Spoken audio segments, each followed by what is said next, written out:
Hey, let's delve into the inheritance topic. At my sister's words, we were taken aback. I'm curious about my share of Grandpa's inheritance, assuming it's around $1 million. She used to be adorable when she was younger. When did she become so obsessed with money? By the way, I'm Lindsay, 35, happily single and dedicated to my work as a caregiver. Marriage isn't on my radar, and I'm enjoying my single life. Being a caregiver is tough, you know.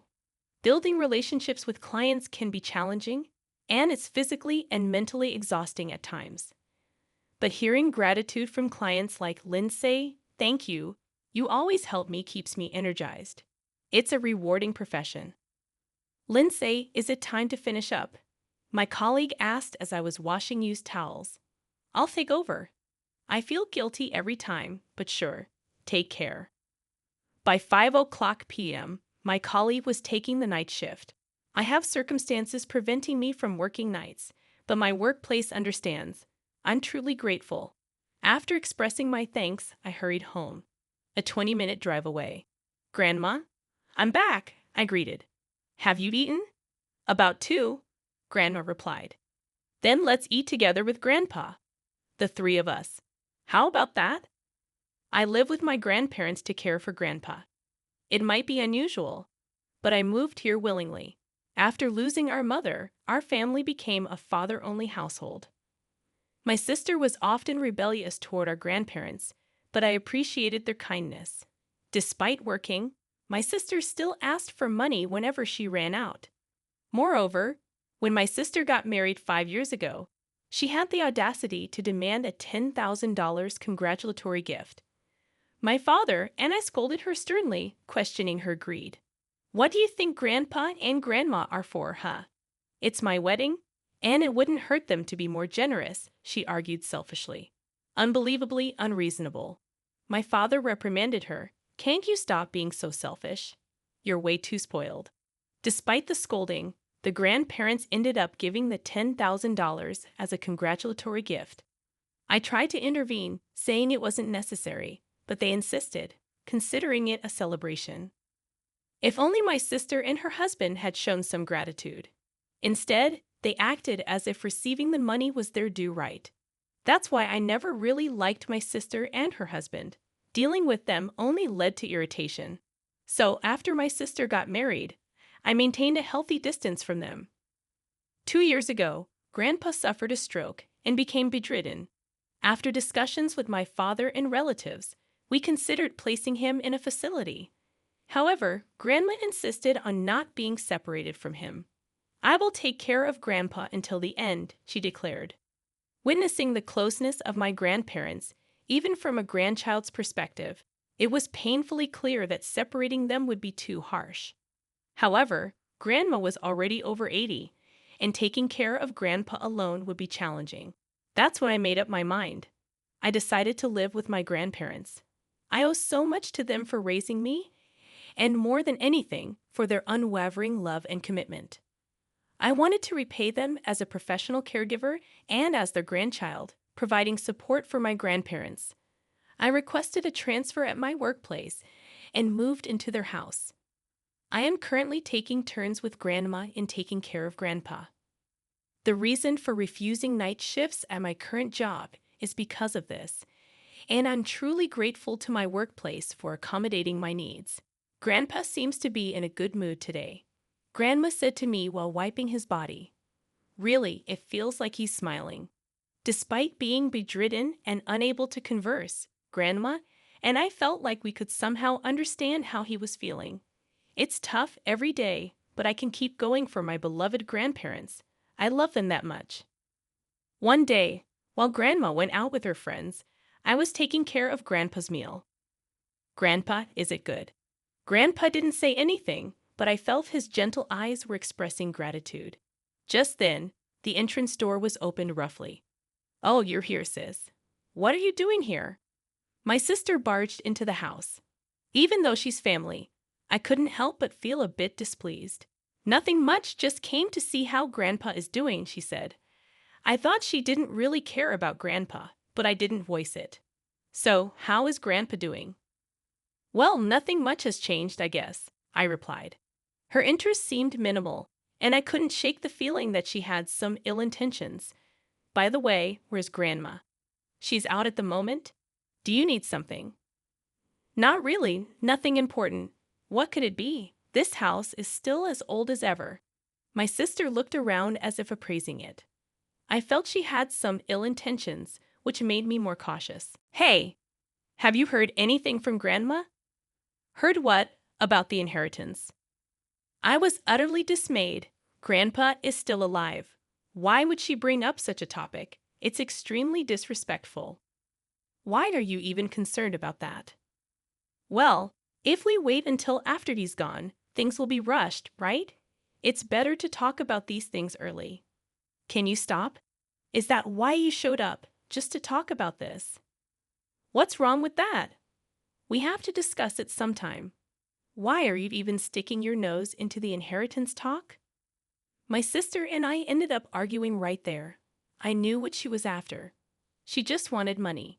It was really shameful to see such greediness in my own sister. While we were arguing, Grandma returned home. Grandma, long time no see. My sister cozied up to Grandma in a good mood. Grandma gave me a reassuring smile. By the way, Grandma, I have a favor to ask. Could you give me some pocket money? I'm a bit tight this month. Grandma looked troubled, so I stepped in. Hey, what's a grown adult doing asking for money? Keep out of this.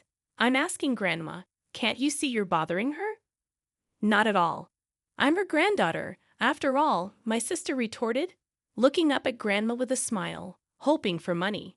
It was just too crude. I just paid the neighborhood association fees, so I don't have any cash on me. Sorry, Grandma skillfully dodged my sister's request. Oh, is that so? Then never mind. I'll be going. My sister backed off easily and left. I sighed in relief and looked at Grandma. I'm sorry, Grandma. It's not something you should apologize for, Lindsay. I bought some sweets. Let's eat them together. Grandma smiled kindly. My sister is really troublesome. What's with the tight this month? Both of them work and don't have any children yet. Why do they always need to borrow money? The reason became clear soon enough. My sister and her husband had bought a house. Neither my father nor I knew, but it turns out my sister was building a large 4-room house. It had already started construction and was to be completed in 6 months, located in a prime urban area. It made us wonder if it was really okay to build such a large house in such a place. Since my father hadn't provided any financial assistance, maybe my sister's husband's family had helped them out. But I suppose I shouldn't worry about such things. If they've already bought it, they must have passed the mortgage screening and surely have a proper repayment plan in place. At least, that's what I thought. Then, just as my sister's house was nearing completion, Grandpa passed away. He developed pneumonia, and it was all over very quickly. I was so sad to part with my beloved Grandpa that I cried all through the wake. Grandma was the one who comforted me. Grandpa was happy, you know. You took such good care of him, so let's not cry. Let's send him off with a smile. Those words felt like true salvation to me. Grandma's calm face was memorable. After the funeral, when our family gathered at Grandma's house for the first time in a while, my father, Grandma, and I were immersed in memories of Grandpa, sharing stories about him. While the 3 of us were enjoying our conversation, my sister seemed restless beside us, whispering with her husband and looking uneasy. Then, as if she had made up her mind, my sister spoke up. Hey, what about Grandpa's inheritance? Everyone present froze at her words. It hadn't even been 7 days since his passing, and she was bringing this up. My father hurriedly tried to stop her. What are you saying? But we need to talk about this stuff early. My sister insisted, echoing the same sentiments she had when Grandpa was alive. Does she think of nothing but money? Let's just talk about it, okay? Shall we? She seemed eager to move the conversation forward. Based on the size of this property and its land value, it must be around $1 million, right? When had she researched all this while my father and I were stunned? Only Grandma calmly sipped her coffee. There's the house payment. When is the deposit? Stop! Stop it, will you? Despite my attempt to stop her, my sister didn't quit talking. We took out the mortgage, counting on the inheritance. We have to make sure we get what's coming to us. Her husband nodded along beside her. This couple truly knew nothing. I confronted my sister and her husband with the fact grandchildren don't have inheritance rights. Huh. My sister let out a foolishly surprised noise. What are you misunderstanding? My father questioned her with a puzzled look. Confused, my sister turned to Grandma. What do you mean? Why then? My father interjected. Well, inheritance typically goes to the spouse and children. Grandchildren aren't direct heirs. I didn't know that. Why bring this up now? My sister couldn't believe it. Is there a will? Didn't Grandpa leave a will? There's no will. Dad said, we'll distribute the inheritance according to the law. What about the house payments, then? My sister and her husband looked utterly defeated. What payments are you talking about? When I asked, my sister blurted out, we set a higher down payment because we thought we'd get Grandpa's inheritance. And the payment is due next month. She started wailing loudly. Turns out they had stretched themselves thin with a hefty mortgage for the house. I had assumed her husband's parents had helped them, but they had borrowed to the hilt on their own to lighten the monthly mortgage burden. They were supposed to prepare a $100,000 down payment, but their plans had gone awry. So, I won't get any money at all, not even a little? She asked my father and Grandma again. But the law is the law, no matter how much she fussed. No, there's nothing, Grandma replied. Furious as if on fire, my sister started. That's not fair. You've been spending Grandpa's money all along, haven't you? That's so sneaky. She directed her anger at me. Stop saying weird things. I haven't done anything like that. Lies. You were just after Grandpa's inheritance under the guise of caregiving. To think my sister harbored such thoughts, I was at a loss for words. I thought it was strange offering to take care of Grandpa instead of our parents. There's no other reason but money hunting, that's it. You should pay for our house's down payment, Lindsay. You've been milking Grandpa for money, haven't you? She threw those words at me with a triumphant look. I was so frustrated and sad that I just bit my lip and couldn't say anything. Then Grandma, who had been quietly sipping her coffee until now, spoke up. How dare you say such things to Lindsay? Everyone was shocked by Grandma's tone, who was always gentle and calm. In the first place, it's absurd to rely on something like that to build a house, isn't it? But, Grandma, we're really in trouble. Sort it out yourselves. Grandma's sharp rebuke silenced my sister. You should really reconsider how you're living your life. If you keep this up, you're going to ruin yourself. My sister trembled at our father's words, perhaps feeling uncomfortable with Grandma and Dad's stern demeanor. My sister and her husband left as if fleeing. Later on, my sister and her husband couldn't prepare the down payment in time and tried to reapply for a full mortgage, but they ultimately failed to pass the review. They had to give up the new house without ever setting foot in it. My sister resisted tearfully, but there was no other choice.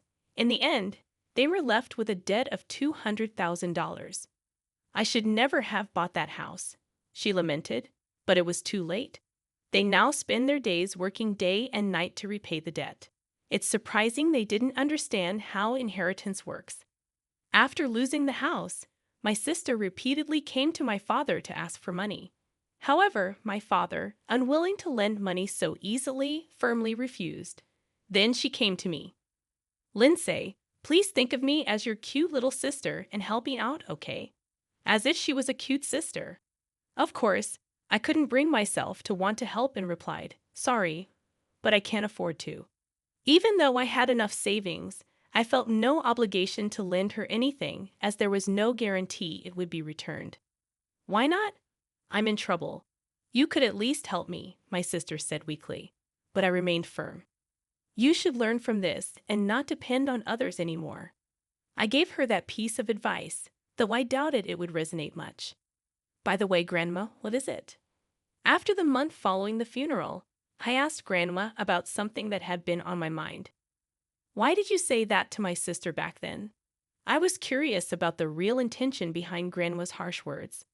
I had never seen her get angry or shout before, so I was surprised at her demeanor that day. Because she was saying such terrible things to Lindsay, who had been so kind to Grandpa, I couldn't stand it. Even if she is my beloved granddaughter, I couldn't forgive her for saying such things to my precious granddaughter.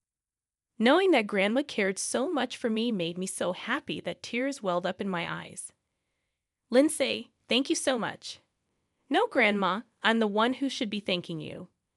Nonstop. When I'm gone, I might leave this house and land to you, Lindsay. Don't say such unlucky things. Please stop. I'm happy to have such a lovely granddaughter. I'm content enough to welcome my time to go any time. But I wish for Grandma to live as long as possible. Filled with such thoughts, I'm determined to do even more for Grandma from now on. Grandma, please continue to watch over me.